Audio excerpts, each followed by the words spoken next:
Good afternoon, everyone, and thanks for joining today's webinar. My name is Greg Richards. I'm the Director of Marketing here at EnableSoft.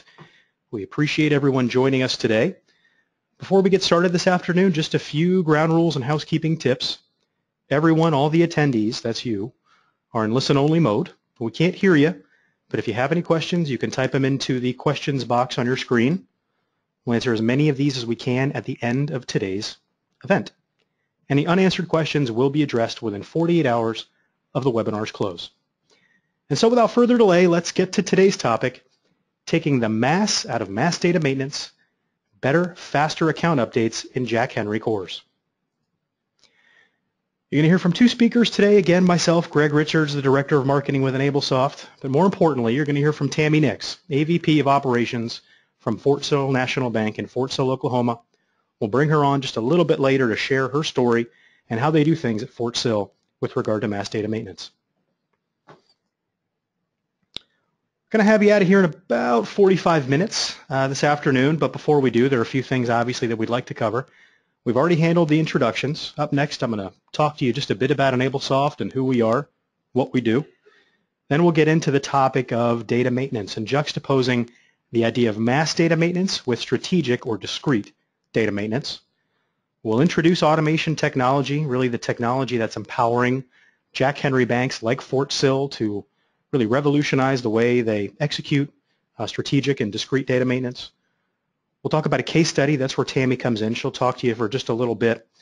We'll introduce or demonstrate really the software that we're here to talk about today. And then again at the end, if there's time, we'll wrap up with some Q&A. So quickly, who are we? Who is EnableSoft? Well, we're really all about what's possible today.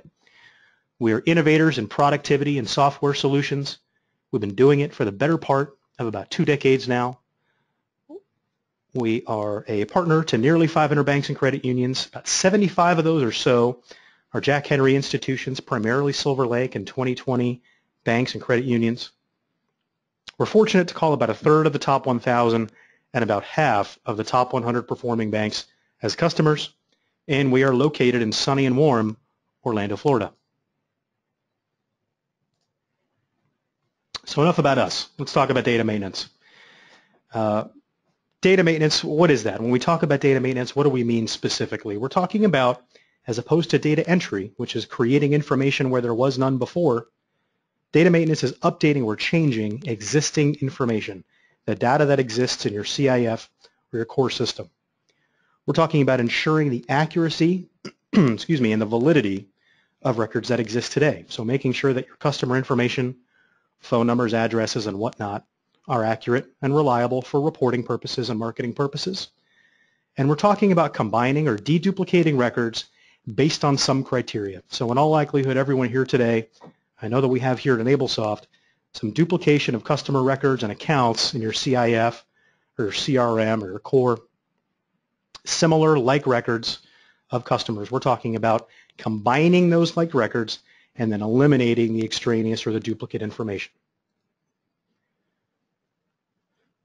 Some examples here, these are probably things that you're doing every day in your financial institutions. These are all kinds of examples of data maintenance. So when we talk about maintaining data, we're talking about code changes. That's product changes, officer code changes, responsibility code changes, changing interest rates on loans or cards, overdraft elections and Regulation E changes, and Tammy's going to come on just a bit later, like we said, and she's going to talk specifically about how they handle overdraft elections and Reg E changes at Fort Sill. And then again, account duplication, deduping or merging those like records and discarding the extraneous information. So that's data maintenance in a nutshell, right? All these processes that we're undertaking and doing right now in our financial institutions. But what's the problem with data maintenance? We're trying to juxtapose here today, again, the idea of mass data maintenance and strategic data maintenance. So the state of data maintenance as it exists today, chances are in your financial institution now you're utilizing some kind of tool that permits only true mass data maintenance. So whether that's a mass data maintenance tool provided by your core provider or some outside third party, chances are it's a software tool that allows you to change all of your records or none of your records, or maybe in some cases 80, 90% of your records and none of your records. But in most cases we're talking about a large portion or all of your customer accounts and data or none of it. That's mass data maintenance.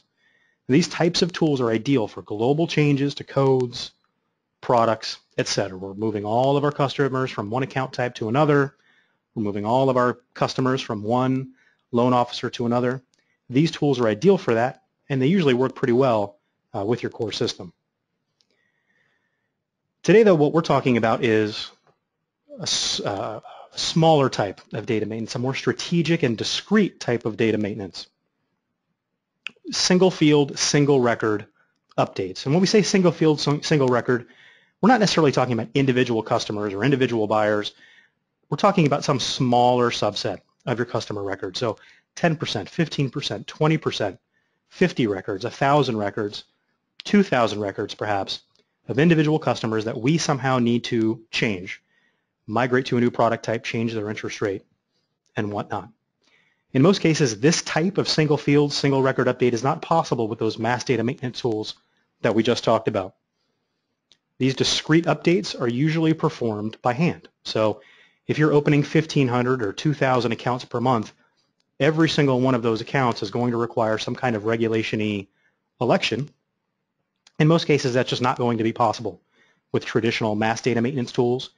That requires a more discrete data maintenance, and that's usually going to mean bringing somebody in off the floor or from their original job, their usual job, to come in and change these values in your core system. So we're pulling resources from other areas of the bank, 1 day a month, 5 days a month, whatever it might be, to come in and perform these types of strategic or discrete data maintenance. So we'll launch a little more into this topic in just a minute, but I'd like to present to you an alternative to that sort of manual discrete or manual strategic data maintenance, and that's Foxtrot. So this is the software that we'll present to you a little later on in today's webinar, but this is Foxtrot. It's software, true enough, but it's software that works like a digital employee. Works with all Silver Lake 2020 cores, so on and so forth. Enters and changes data just like you would. That's why we call it a digital employee. Allows users to focus on building value for their organization rather than entering and changing data manually. And it's used in lieu of not just the manual methods, but outsourcing, custom programming, macros, and so on. We'll get a bit more into this, but we want to position Foxtrot as sort of the alternative to those types of manual processes. So for all of these manual processes, changing officer codes, regulation E updates, ACH effective date changes, what have you, you've got options, right? The first and most prominent option, and really what most of our customers come to us undertaking and looking for an alternative to, is what we call MUPs, MUPs, manual unstructured processes. It's really doing things by hand. The other two options here, custom programming, that's things like macros, outsourcing, if you have some large project, some large data conversion, or other large mass data maintenance project, you might consider outsourcing that to your core. Oftentimes it's very expensive, but it's very quick and very easy. Again, most of our customers come to us looking for an alternative to the manual unstructured processes, an alternative to the doing things by hand that they're currently undertaking in their current institutions. So for the purposes of discussion today, we'll focus on that. How do we strategically and discretely change data automatically rather than doing it manually? But what's wrong with those manual processes? If we're doing things by hand in general, we're pulling resources away from other projects. So Tammy's going to tell you in a little bit, not to steal her thunder, but they've got multiple manual jobs or processes that they undertake every single month. The old way of doing things was to pull somebody off their regular job to come in and help them execute these particular changes, whether it was overdraft election changes, officer code changes, what have you. And chances are there's a very similar process going on in your institution today. You're pulling people away from more important projects, and in doing so, you're preventing those teams from building value in important ways. What's the value created when somebody's on the floor serving customers, opening checking accounts, opening loans, that sort of job? And what's it cost you to pull those individuals off of those jobs to sit at a desk or sit at a terminal and change data at a change customer information or update customer accounts? In most cases, too, that work is unstructured. If you're pulling 4 or 5 people in to perform some sort of strategic data maintenance project, chances are you're going to have 4 or 5 different ways to do that job It's going to be an unstructured, unstandardized job that's never going to be done the same way again. So in many cases, the manual way of doing things, the manual data maintenance is the status quo, right? So what are the pros? No added cost. We're already paying these people to come into the office anyway. Let's go ahead and reallocate them and move them to a different job where they can work on some mass account closing, for example, or interest rate changes. It's straightforward. We've always done it this way. We know how the job is done. We know how to change our customer accounts. We know how to get into our core system and change this data and maintain this data manually. We've always done it this way. Let's just continue on. The cons, of course, primarily it's time consuming, right? Anytime you have somebody manually changing data inside of your core system or inside of your CIF, it's going to take them a long time. Obviously, we're here to present technology today that's much, much faster than any human can actually do things. It's inaccurate when we're introducing the human element. We're going to introduce error. The average error rate for human data entry and maintenance is about 1%. So for every 100 records that one of your employees is changing in some way inside of your core system, you can expect at least one error, some kind of error. And then can it even be done by hand? You know, our topic today is strategic data maintenance, changing just a few records at a time or some small portion of your records at a time. What if that relatively small portion is 10,000, 15,000 accounts? Is that something, if we're changing officer codes, let's say, on those 10,000 accounts, is that something that can even be done by hand reasonably? So we have over 500 customers here at EnableSoft, and we talk to them a lot about their current processes, and you know, in all honesty, the purpose of today's presentation is to get you to consider other ways of doing things. Almost every institution, I would wager, on this presentation is undertaking some kind of mass data or strategic data maintenance application, even if they don't know it. They're maintaining or changing data in some way. The purpose of this presentation today is really to get you to consider an alternative way or a better way to do these things and to do these processes and really reconsider how you're handling your work today. So we came across a survey, really it's an article and a survey, conducted by McKinsey & Company. It was published in 2012, so it's a little old, but not too bad. And they surveyed something like 1,500 financial institutions or representatives from those institutions to talk about their processes and their technology. And specifically with the topic of change. Why were they resistant or not resistant to changing their processes, changing their technology in order to become more efficient? And what these researchers at McKinsey discovered were essentially 4 obstacles, 4 reasons that financial institutions have for not changing their current processes, obstacles to changing their current processes. Obstacle 1, McKinsey & Company found, was that institutions rarely take a hard look at their procedures, and that makes sense, right? Everybody's busy. We all have a lot of work to do. You have a lot of work to do. You don't really have time to necessarily sit back, take a breath, and examine your processes, your workflows, and your procedures to see how things are being done and see if there's a better way. Point 2 here, mergers and acquisitions, product launches, regulations have left financial institutions with a complex IT structure. So all of these new technologies have left you with a network, a maze of integrated and non-integrated technologies. And understandably, that might create some resistance toward adopting some new technology to come in and hopefully work with this this Byzantine structure of IT technology that you've implemented and help you do things more effectively. Reason number 3, operations and IT groups rarely share agendas or priorities. Again, this makes perfect sense. You're in the front of the house if you're in operations. If you're in IT, you're in the back of the house. IT has a focus on improving current systems, on application development. Operations obviously has a focus on serving customers, on opening accounts, you name it. And rarely do those priorities overlap, right? They rarely share agendas. They rarely share priorities when we're talking about operations and IT. And then finally, financial institutions lack the internal capabilities to introduce more technology and processes. So McKinsey & Company found that these banks are resistant to new processes and new ways of doing things, new ways of maintaining strategically their data, because they're simply concerned about the idea of needing more resources, more human resources to come in and administer the technologies that would help them become more efficient. So alternatively, we can juxtapose that with Foxtrot. We talk about Foxtrot automating your existing business processes. So there's no need to change essentially what you do now when we're adopting a new technology to come in and automate your current strategic data maintenance projects and processes, your officer code changes, your product changes, your interest rate changes. There's no need to change what you do. We need to focus on adopting a technology that comes in and works with our current processes, works with our existing IT structure now and in the future, regardless of how complex it is, helps operations and IT share an agenda. So we need a technology, an automation technology that can be, let's say, administered by IT and then deployed out to the operations teams. And we'll hear a bit about that from Tammy in a few minutes. But a technology that can be shared and administered by both parties, and one that requires no new internal capabilities. So speaking to that last concern on the last slide we saw, we need a technology that can allow us to strategically maintain data and not require any new capabilities. In fact, we need one that frees us to do other jobs or to do our job while this technology takes care of all that manual stuff that we just can't get to.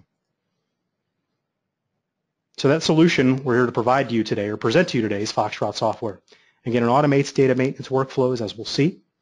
Works in the user interface of Jack Henry cores, be it emulator, browser. If you're using Jack Henry Experience, Foxtrot works in that environment. Follows rules you define to change customer records or any records for that matter based on your rules. And it allows users, importantly, to focus on building value. So no more sitting in front of a terminal, sitting in front of a computer for a day a month or 3 days a month or however long it is, changing and updating data. Instead, we're letting our customer service reps go be customer service reps and our loan officers go be loan officers, and we'll let Foxtrot software change our data. So if you're watching this presentation today and you're asking yourself, well, what would be a good process to automate? How small is too small? How discrete is too discrete? Are there other jobs besides mass data maintenance or strategic data maintenance that I can automate to become more efficient? We'd offer these 3 questions, and that is, ask yourself, is this a mission critical process? Is this something that would be accomplished manually or outsourced? Is this something you're doing by hand or that you'd pay somebody else to come in and do? And then this is important, will I need to add or divert human resources to accomplish this job? If you've answered yes to 2 or 3 of these questions, then chances are the job at hand, especially these mass data maintenance or these strategic data maintenance applications that we're talking about, are good candidates to be automated. So in just a few minutes here, or just a few seconds rather, I'm going to bring on Tammy, and she's going to provide you with her case study and that of Fort Sill National Bank. We've talked a lot about data maintenance and strategic data maintenance, the idea of changing data and how to be more efficient at changing data.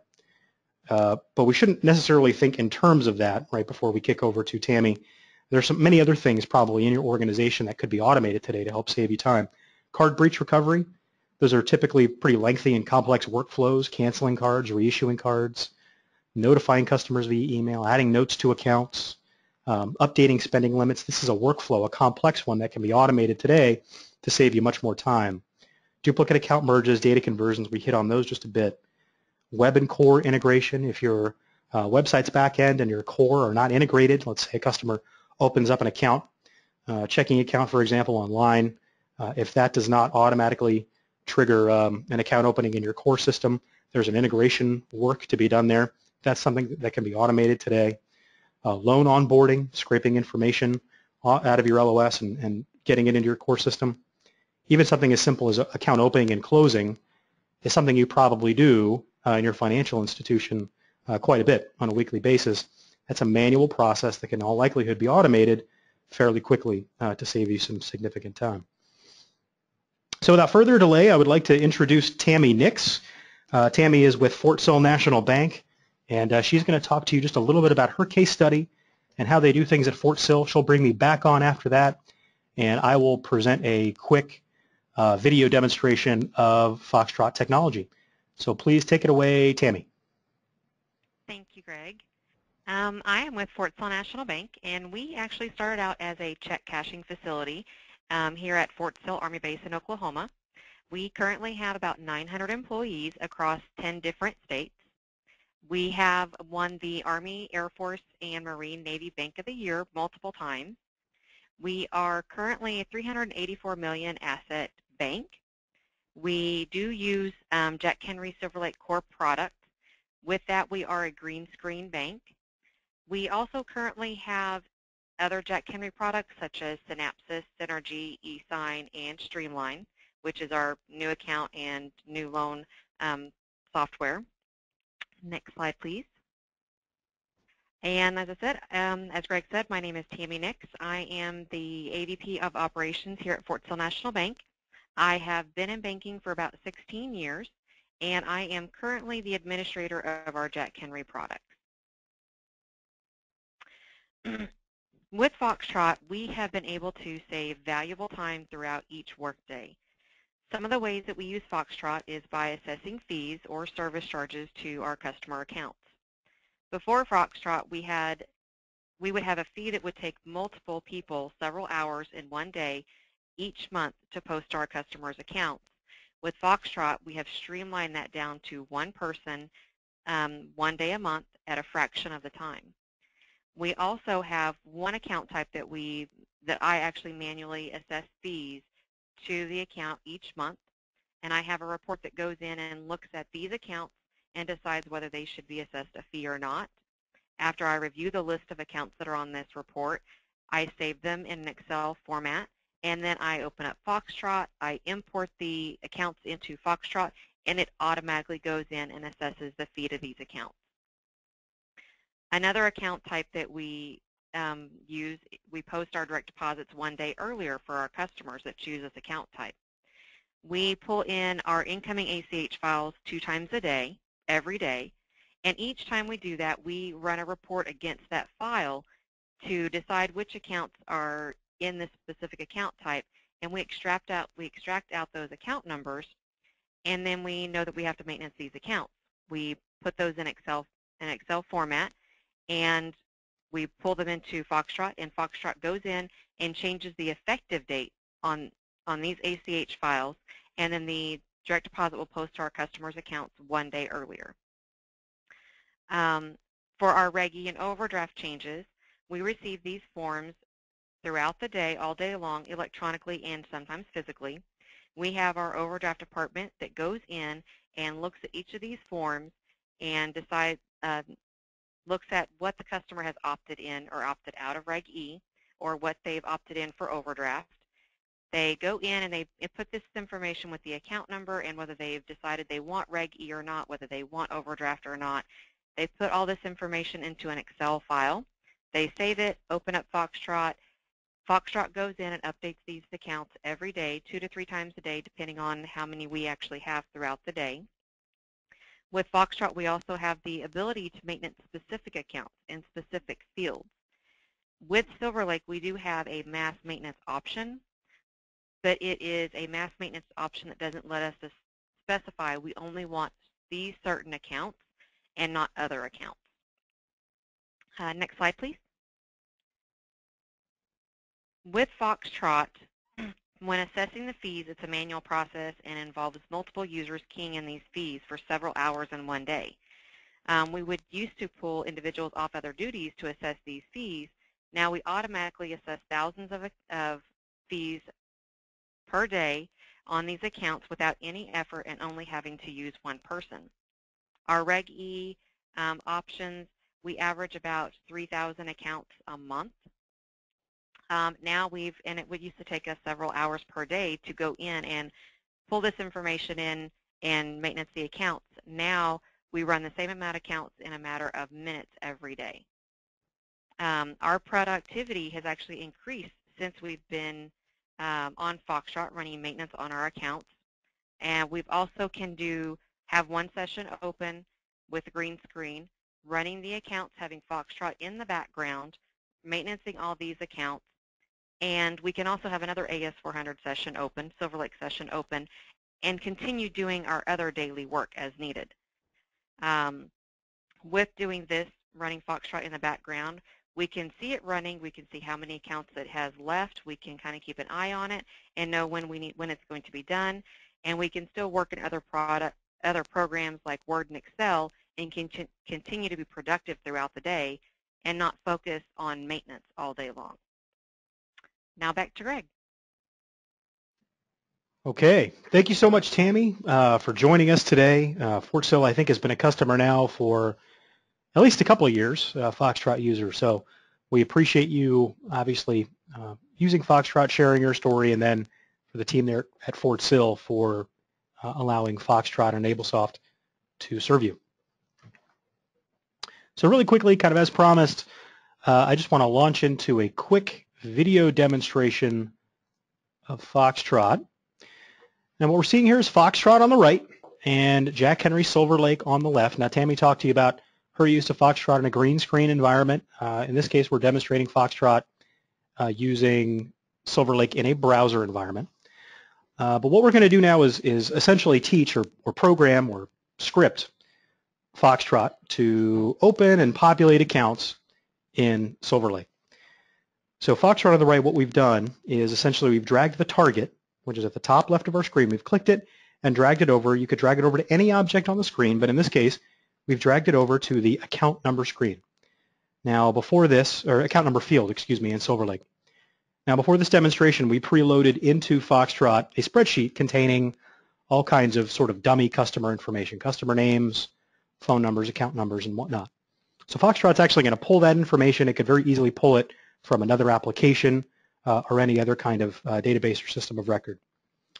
So what we're doing now is we've identified a particular field that we wish to populate or to send data to, and we've told Foxtrot, okay, Foxtrot, we want you to send the data to this particular field. Now that data could be a date, could be a particular keystroke, could be any variable we choose, but in this case we're going to say, Foxtrot, we want you to pull the account number from the spreadsheet that we've uploaded, and we want to use that to populate the account number field. And we would perform the same process for the name, the phone number, drop-down menus, buttons. Foxtrot can click buttons, and add notes. See, the same way you saw, we clicked OK, and instantaneously that account number has appeared in that field. This is one action. Multiple actions together are what form a script. And you can think of a script like a job. So any job you have, changing officer codes, that's a script or a job. Changing product codes, that's a script or a job.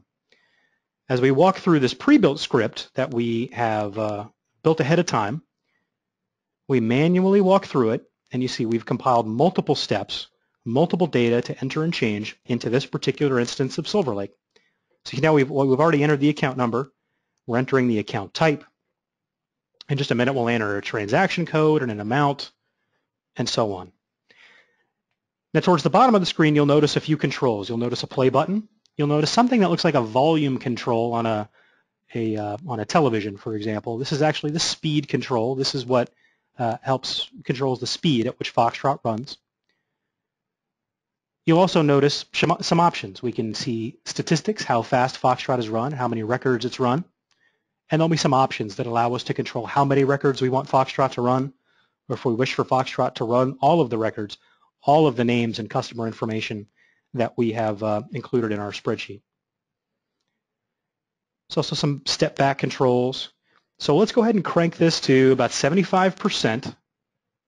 We'll adjust the options, and we'll just have Foxtrot run the first 5 records for now, just as sort of a test record, and then we'll press play, and we'll watch Foxtrot run. And so automatically now you can see Foxtrot entering data into this instance of Silver Lake and changing data in this instance of Silver Lake, just like you would.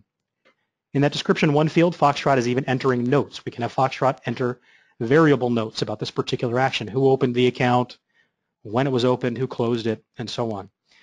In just a moment, you'll see an error. We've intentionally included an account number that does not meet the business rules we've established. I think it's a number or 2 short. We've told Foxtrot then in that instance to go ahead and look up the particular account and input the correct account number. This is an example of Foxtrot's ability to handle errors. It's another reason we call it a digital employee. Foxtrot can handle errors any way you choose. Can notify you via email or text. Foxtrot can simply look up the correct information. It can stop altogether, move on, whatnot. But the point here is that Foxtrot, again, it enters and changes data so it's conforming to your business rules, to your security rules. And Foxtrot is handling errors intelligently, unlike other mass data maintenance options. So in just a second here, we'll wrap up. Here's the error that we've encountered.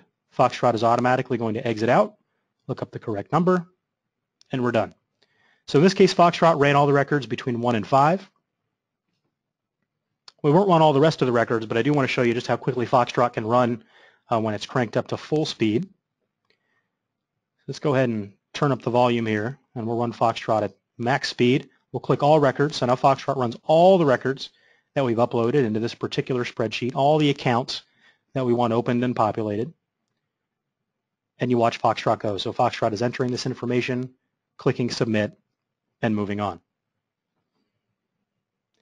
So in a nutshell, that's Foxtrot. Foxtrot has changed a bit since this particular script was written in demonstration. There's more features packed into it. Some of the color schemes have changed, but for the most part, this is Foxtrot in action, interacting pretty well with Jack Henry Silver Lake. Well, we've come to that time in the presentation. As we said, we'd do our best to get you out of here in about 40 minutes, 45 minutes. So we've come to that point in the presentation where it's time for Q&A. Each of you on your screen has a questions box that you can use to input any questions you have about Foxtrot, any questions you have for Fort Sill and how they do things and their processes. Any questions at all, we'd be happy to take those at this time. The first question we got relates to Foxtrot, working in browser versus green screen. Can Foxtrot run in both environments, browser and green screen environments? A simple answer is yes. As we covered here in the demonstration, Foxtrot obviously ran in Silver Lake in a browser environment. Tammy and Fort Sill actually still uses Foxtrot in a green screen environment. So in either case, Foxtrot runs equally well. Now, Foxtrot tends to run a bit faster in a green screen environment simply because there's not any images to load or any fonts to load or anything like that. The idea here, though, is that Foxtrot obviously gets you 100% of your time back because even if it runs at the same speed as a human, obviously you're not manually maintaining and changing this data. You're off doing something else while Foxtrot runs. Question here, can a script process to multiple screens in 2020? So I think maybe the question might be, can a script be written to handle multiple screens in 2020? I hope I'm getting that right. If not, please go ahead and correct me. But the short answer is yes. You can have Foxtrot, if I'm understanding the question correctly, you can have Foxtrot running, let's say in multiple virtual machines even, to handle multiple instances of 2020, or Foxtrot can be used to navigate multiple screens in 2020 and multiple accounts in 2020 and Silver Lake for that matter. And if you've got multiple screens up on your desktop, if you've got, let's say, 3 or 4 screens open at the same time, Foxtrot can handle that as well. Can a script be written to refund fees, for example, mass refund environment? Absolutely. Yeah, Foxtrot can, if it's a mass application, kind of like a batch application, sure, Foxtrot can run that. Or Foxtrot can be used to refund fees individually based on some behavior.